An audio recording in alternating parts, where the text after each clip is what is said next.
You forget names, not sometimes, every time, and you've spent your whole life thinking something is wrong with you. Nothing is wrong with you. There are 6 traits that explain why your brain refuses to store names, and every one of them reveals something your mind does that most minds never do at all. Trait 1. You remember what someone's voice sounded like when they talked about something that hurt them, but their name? Gone before the handshake ended. Here's why. Your brain doesn't store labels, it stores meaning. When someone tells you their name, your brain receives a sound with 0 emotional weight. No context, no feeling, no story. And your memory system doesn't keep sounds, it keeps experience. The way someone's voice dropped when they mentioned a loss, the look on their face when they thought no one was watching, the tiny hesitation before they answered a question. The name arrives with nothing to anchor to, so it passes through like water through open hands. This isn't a broken memory. This is memory prioritizing what actually matters over what's merely been said. And your brain learned a long time ago that what matters isn't what people call themselves, it's what they reveal without meaning to. Trait 2. You walk away from a conversation knowing exactly what someone was really feeling, but you couldn't tell me their name if your life depended on it. When you meet someone new, your brain isn't just listening. It's reading micro-expressions, tracking emotional tone, noticing the gap between what someone says and how they say it. You're running 5 processes simultaneously that most people never run at all. And working memory has a hard limit. The name arrives when your brain is already at full capacity, processing everything beneath the surface of the conversation. So it gets bumped, dropped, not because it wasn't heard, but because there was no room left to hold it. The people who remember names easily are often doing far less in that moment. They hear the name, that's it. You hear the name and everything underneath it at the same time, and your brain chose the everything every single time. Trait 3. You forget someone's name in 10 seconds, but you remember one sentence they said 10 years ago. There's a cognitive style called deep processing.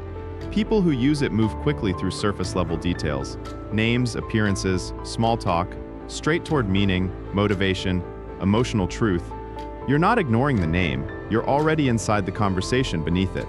You want to know what someone actually believes, what they're afraid of, what they're trying to become. The name is a label, and you were never interested in the label. You were interested in the person underneath it. This same cognitive style is consistently linked to creativity, empathy, and the ability to understand systems that most people can't even see. You move through the world collecting depth, while the surface slips past unnoticed, and you don't even realize you're doing it until someone asks you a name, and you have nothing to give them. If you're watching this and recognizing yourself, consider subscribing. New videos every 2 days. Psychology that finally makes sense of who you are. Trait 4. You remember the song playing in the background, the temperature of the room, the way the door creaked when someone walked in, the name, nowhere.